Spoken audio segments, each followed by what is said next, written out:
লৈ আহিছোঁ mathematics class 7 new book অনুশীলনী 4.3 কুৱেশ্যন নাম্বাৰ 11, 12 আৰু 13। আজিৰ ভিডিঅ'ত আমি এই তিনিটা কুৱেশ্যন ছল্ভ কৰিম। আগৰ ভিডিঅ'বোৰত বাকী কুৱেশ্যনবোৰ ইতিমধ্যে ছল্ভ কৰা হৈছে।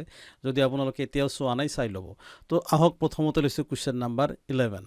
তো ইয়াৰ কুৱেশ্যন নাম্বাৰ 11। কুৱেশ্যন নাম্বাৰ 11ত কি কৈছে, দুটা সংখ্যাৰ অনুপাত 8:3, সংখ্যা দুটাৰ বিয়োগফল 60 হ'লে সংখ্যা দুটা নিৰ্ণয় কৰা। ইয়াতে আমাৰ সংখ্যা দুটা দিয়া নাই, আননন হিচাপত ৰাখিছে, কিন্তু এটা হিণ্টছ দিছে, অনুপাত দিছে সংখ্যা দুটাৰ। এটা যদি 8 হয় আনটো 3 হ'ব, এনেকুৱা এটা অনুপাত দিছে। তো আমি এই অনুপাতটোক কামত খটাম, ঠিক আছে। তো আমি প্ৰথমতে লিখি লওঁ, সংখ্যা দুটাৰ অনুপাত যিটো দিয়া আছে সেইটো আগতে লিখি লওঁ, ঠিক আছে। কাৰণ আমি ইয়াক যিহেতুকে অংকত কামত খটাম, গতিকে আমি এইটো লিখি ল'লে বেছি ভাল হয়। সংখ্যা দুটাৰ অনুপাত এনেকৈও লিখা যায়, দিয়া আছে সংখ্যা দুটাৰ অনুপাত, আমি ডাইৰেক্ট সংখ্যা দুটাৰ অনুপাত বুলি লিখোঁ। সংখ্যা দুটাৰ অনুপাত ইকুৱেল দিওঁ কিমান আছে, 8:3। তো এতিয়া আমি এটা যদি 8 হয় আনটো 3 হয়, তো আমি ইয়াৰ পৰা ধৰি ল'ম, চলক লাগে যিহেতুকে, ধৰা হ'ল এটা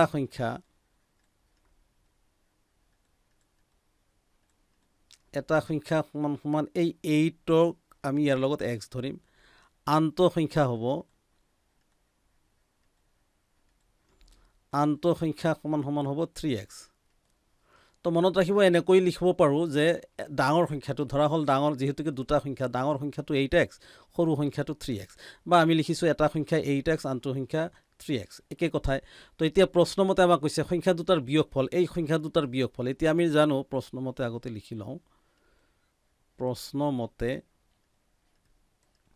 যিহেতুকে বিয়োগফল কৈছে, বিয়োগফল মানে আচলতে সাধাৰণতে আমি কি কৰিব লাগে, যিহেতুকে এইটো হোল নাম্বাৰ, পূৰ্ণ সংখ্যা, তো ডাঙৰটোৰ পৰা সৰুটো বিয়োগ কৰিব লাগে। আমি সংখ্যাটো দেখি ইতিমধ্যে বুজি পাইছোঁ 8xটো 3xতকৈ ডাঙৰ হ'ব, গতিকে আমি লিখিম যে ডাঙৰটোৰ পৰা যিহেতুকে বিয়োগফল 8x মাইনাছ কিমান 3x, সৰুটো যদি বিয়োগ কৰোঁ, বিয়োগফলটো হ'ব আমাৰ কিমান 60, অৰ্থাৎ 60।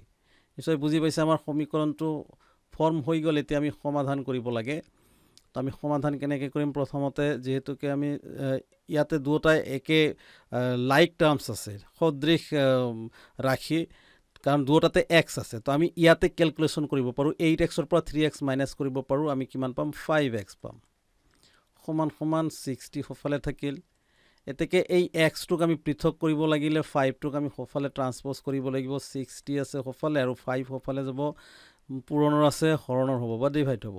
এতেকে 5এদি আমি 60ক ডিভাইড কৰিলে কিমান পাওঁ, 12 পাওঁ। ইতিমধ্যে এইবোৰ আমি মাল্টিপ্লাই ডিভাইড জানোৱে। তো 5 12 + 60, ইতিমধ্যে আমি 12ৰ নেওতা পঢ়িছোঁ, ঠিক আছে। তো এতিয়া আমি কি কৰিব পাৰোঁ, এক্সৰ ভেলুটো কিমান পালোঁ, 12। যেতিয়া এক্সৰ ভেলু 12 পালোঁ, তেতিয়া আমাক কৈছে যে সংখ্যা দুটা নিৰ্ণয় কৰা। সংখ্যা দুটা আমি ধৰিছিলোঁ কি 8x আৰু 3x। তো ইয়াতে এইখিনি এনচাৰ ইয়াতে কৰি দিওঁ দেই। তো আমি ইয়াতে লিখিব পাৰোঁ, দেয়াৰফৰ এটা সংখ্যা আমি ইয়াৰ পৰা ল'ম, সমান সমান কি ধৰিছিলোঁ, 8x ধৰিছিলোঁ, গতিকে 8x। এতেকে 8ৰ ঠাইত যদি আমি 8 লিখোঁ, ইনটু এক্সৰ ঠাইত এক্সৰ ভেলু 12 বহুৱাই দিম, সমান সমান কিমান পাম, 8 12 + 96 হ'ল।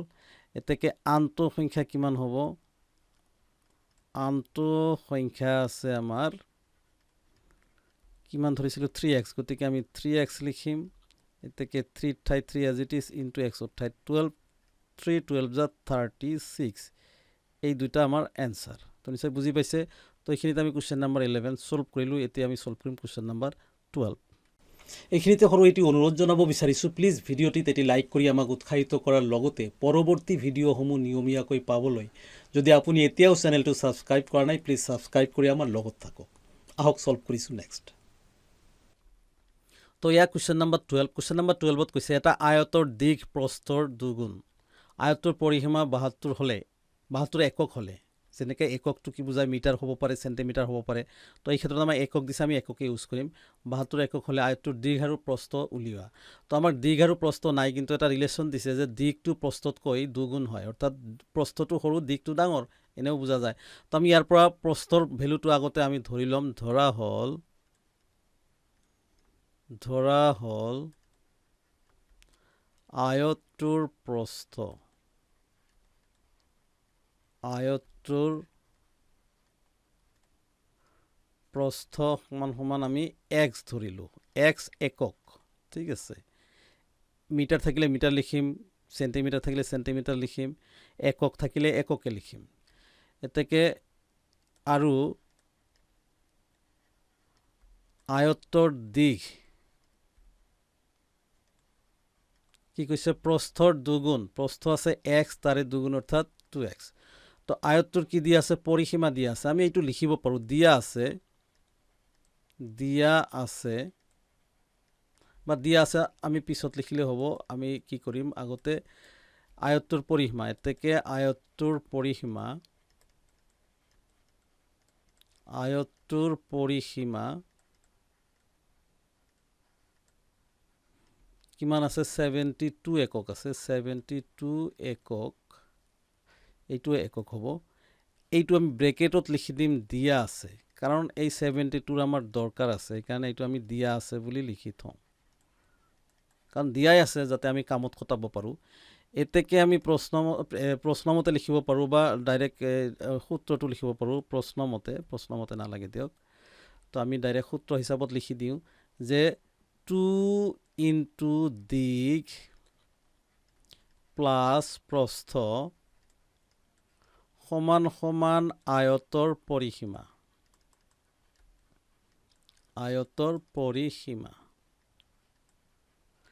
2 ইনটু দিশ প্লাছ প্ৰস্থ সমান সমান আয়তৰ পৰিসীমা, এইটো আয়তৰ পৰিসীমা ওলোৱা সূত্ৰ ইতিমধ্যে আপোনালোকে পাইছে।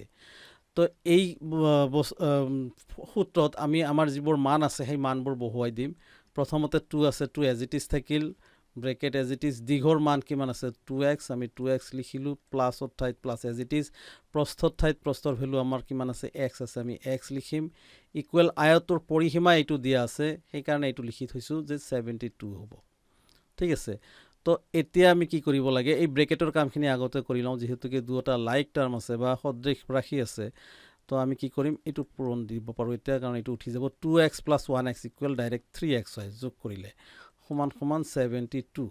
এতিয়া চাওক, স্ক্ৰল আপ কৰি লৈছোঁ, 2 আৰু 3 পূৰণ কৰিলে 6 আৰু x এটা থাকিল, 6x ইকুৱেল 72, এতেকে x ইকুৱেল 72 ডিভাইডেড বাই 6 পূৰণ আছিল, সফালে যাব হৰণ হ'ব। এতেকে 6 12 যা 72 হয়, এইটো আপোনালোকে জানে নিশ্চয় বা হৰণ কৰি ল'ব। তো এক্সৰ ভেলু কিমান পালোঁ, আমি 12 পালোঁ। তো আমাক কৈছিল কি প্ৰশ্নত যে আয়তৰ দিশ আৰু প্ৰস্থ লাগে। তো দিশ আমি কিমান ধৰিছিলোঁ, 2x পাইছিলোঁ, আৰু প্ৰস্থটো x ধৰিছিলোঁ। ইয়াতে আমি মানটো বহুৱাই দি আমাৰ উত্তৰটো উলিয়াব লাগে, অল ৰাইট। তো এতেকে আমি ভেলুবোৰ লিখিম, প্ৰথমতে এক্সৰ ভেলু প্ৰস্থ ধৰিছোঁ, গতিকে আমি লিখিব পাৰোঁ নিৰ্ণয় প্ৰস্থ বা ডাইৰেক্ট প্ৰস্থ, আয়ত্তৰ প্ৰস্থ, দেই, আয়ত্তৰ প্ৰস্থ সমান সমান x একক সমান সমান এক্সৰ মান কিমান 12 পাইছোঁ, গতিকে আমি লিখিম ইয়াতে 12 একক। এতেকে আয়ত্তৰ দিশ সমান সমান আমি কিমান ধৰিছিলোঁ, 2x ধৰিছিলোঁ, এইটো দিশ আছিল, ঠিক আছে। 2x একক সমান সমান 2ৰ ঠাইত 2 ইনটু এক্সৰ ঠাইত এক্সৰ ভেলু 12 সমান সমান 12 2 যা 24 একক, এই উত্তৰ। তো নিশ্চয় বুজি পাইছে। তো এইখিনিতে আমি কুৱেশ্যন নাম্বাৰ 12 ছল্ভ কৰিলোঁ। এতিয়া আমি ছল্ভ কৰিম কুৱেশ্যন নাম্বাৰ 13। তো ইয়াৰ কুৱেশ্যন নাম্বাৰ 13, কুৱেশ্যন নাম্বাৰ 13ত কি কৈছে, অজয় বিজয়তকৈ 5 বছৰৰ সৰু, 4 বছৰ পিছত বিজয়ৰ বয়স অজয়ৰ বয়সৰ দুগুণ হ'লে তেওঁলোকৰ বৰ্তমান বয়স কিমান। তো আমাৰ প্ৰশ্নত কি কৈছে যে অজয় বিজয়তকৈ 5 বছৰৰ সৰু, অৰ্থাৎ অজয় সৰু, বিজয় ডাঙৰ, 5 বছৰত ডাঙৰ। অজয়ৰ বয়স যিমান আছে সেই অজয়ৰ বয়সৰ লগত 5 বছৰ যোগ কৰিলে আমাৰ কি হ'ব, বিজয়ৰ বয়স ওলাই পৰিব। তো আৰু এটা কথা, 4 বছৰৰ পিছত বিজয়ৰ বয়সটো যিটো আছে সেইটো অজয়ৰ বয়সৰ দুগুণ হ'ব। তেওঁলোকৰ বৰ্তমান বয়স নিৰ্ণয় কৰিব লাগে। তো যিটো আমাক নিৰ্ণয় কৰিব লাগে সেইটো আমি আগতে ধৰি লওঁ। ধৰা হ'ল উলিয়াব দিছে কি বৰ্তমান বয়স, গতিকে আমি লিখিম ধৰা হ'ল অজয়ৰ বৰ্তমান বয়স, অজয়টো আগত লিখোঁ, হয়তো বিজয়টো আগত লিখিলেও কথা নাই, বিজয়টো আগত x ধৰিলে এক্সৰ পৰা আমাৰ এইটো মাইনাছ হয়। তো আমি অজয়টো সৰুটো আগত ধৰিলে বেছি সুবিধা হয়, অল ৰাইট। তো ধৰা হ'ল ডাঙৰ কথা নহয়, ইটছ নট এ বিগ ডিল, আমি যিটো ইচ্ছা সেইটোৱে আগত ধৰিব পাৰোঁ। ধৰা হ'ল অজয়ৰ অজয়ৰ বৰ্তমান বয়স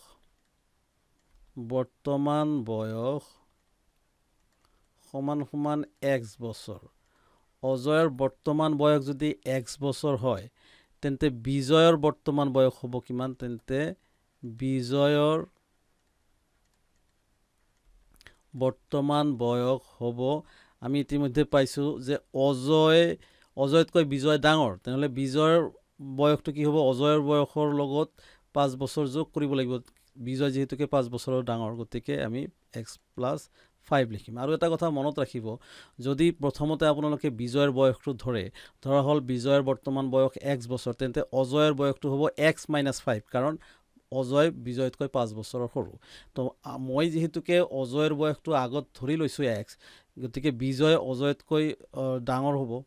আমি এই চেঞ্চত, যদিও কৈছে অজয় বিজয়তকৈ সৰু, তেনেহ'লে আমাৰ চেঞ্চটো আমি যদি চেঞ্জ কৰি দিওঁ তেন্তে বিজয় অজয়তকৈ ডাঙৰ হ'ব 5 বছৰৰ। ঠিক আছে, তো এই বছৰটো লিখিলোঁ। আৰু এটা কণ্ডিশ্যন কৈছে 4 বছৰ পিছত, এইটো আমি ইয়াতে লিখোঁ 4 বছৰ পিছত। 4 বছৰ পিছত কাহিনীটো চেঞ্জ হৈ যাব। 4 বছৰ পিছত কি হ'ব? অজয়ৰ বয়স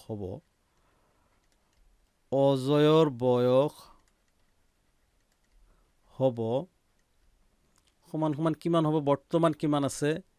x বছৰ আছে, 4 বছৰ পিছত 4 যোগ হ'ব, তো এইটোৱে ইমান বছৰ হৈ যাব 4 বছৰ পিছত। তেন্তে 4 বছৰ পিছতে থাকিল বিজয়ৰ বয়স কিমান হ'ব? বিজয়ৰ বয়স হ'ব সমান সমান কিমান? যে বৰ্তমান কিমান আছে বিজয়ৰ বয়স? x+5 আছে, তাৰ লগত কি হ'ব? যে 4 বছৰ পিছত 4 যোগ হ'ব।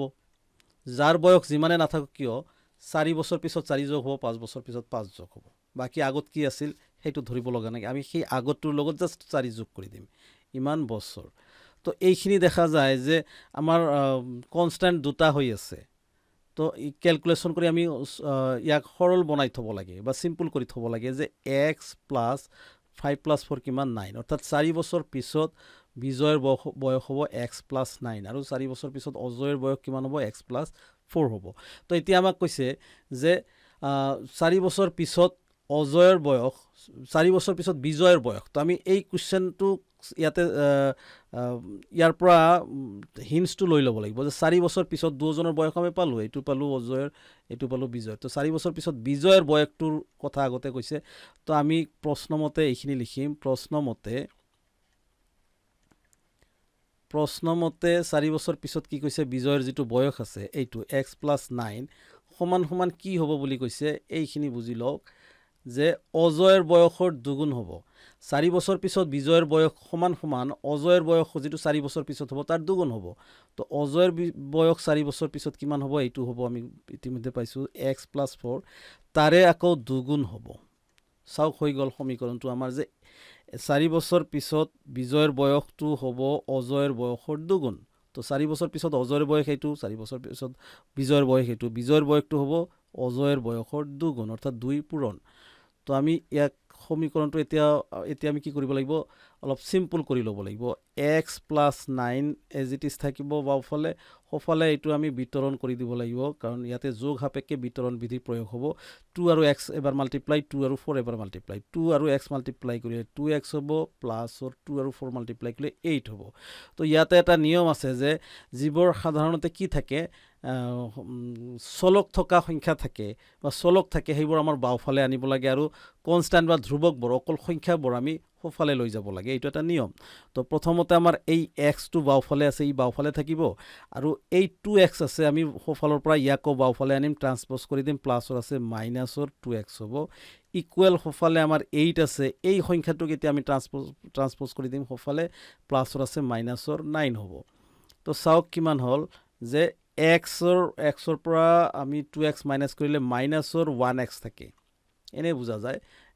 1x মানে 1 নিলিখিলেও 1x বুজায়, x লিখিলে 1x বুজায়। কিন্তু সৰুটোৰ পৰা ডাঙৰটো, ইয়াতে আছে 1x, একো নাই মানে 1xৰ পৰা 2x মাইনাছ কৰিলে, সৰুটোৰ পৰা ডাঙৰটো মাইনাছ কৰিলে আমাৰ বিয়োগৰ চিন এটা দিব লাগে। অলৰাইট, বাকী ছেইম সমান সমান ইয়াতে 8ৰ পৰা 9 বিয়োগ কৰিব লাগে, একে কাহিনী। সৰুৰ পৰা ডাঙৰটোক মাইনাছ কৰিলে আমি মাইনাছ লিখিব লাগে। এইবাৰ 9ৰ পৰা 8 মাইনাছ কৰিলে 1 থাকে। তো এক্সৰ ভেলু দুয়োফালে মাইনাছ পাইছোঁ আমি, minus minus cancel, therefore এক্সৰ ভেলুটো হ'ল এক্স সমান সমান 1 হ'ল। এতেকে এক্সৰ ভেলু আমি 1 পালোঁ, কাৰ বয়স? অজয়ৰ বয়স পালোঁ আমি 1 বছৰ। তেনেহ'লে বাকীখিনি আমি এতিয়া পাই যাম। আমাক দুয়োজনৰ বৰ্তমান বয়স উলিয়াব কৈছে। এতেকে আমি লিখিম দেয়াৰ ফৰ নিৰ্ণয় বা এইখিনি নিলিখিলে হ'ল যে অজয়ৰ বৰ্তমান বয়স, অজয়ৰ বৰ্তমান বয়সটো হ'ব কিমান? বয়স সমান সমান আমি প্ৰশ্নত কি ধৰিছিলোঁ, এইটোৰহে কথা আমাৰ, এক্স বছৰ ধৰিছিলোঁ বৰ্তমান বয়সটো। গতিকে আমি ইয়াতে এক্স লিখিম, এক্স সমান সমান এক্সৰ ভেলু আমি কিমান পাইছোঁ? 1, গতিকে 1 বছৰ। All right.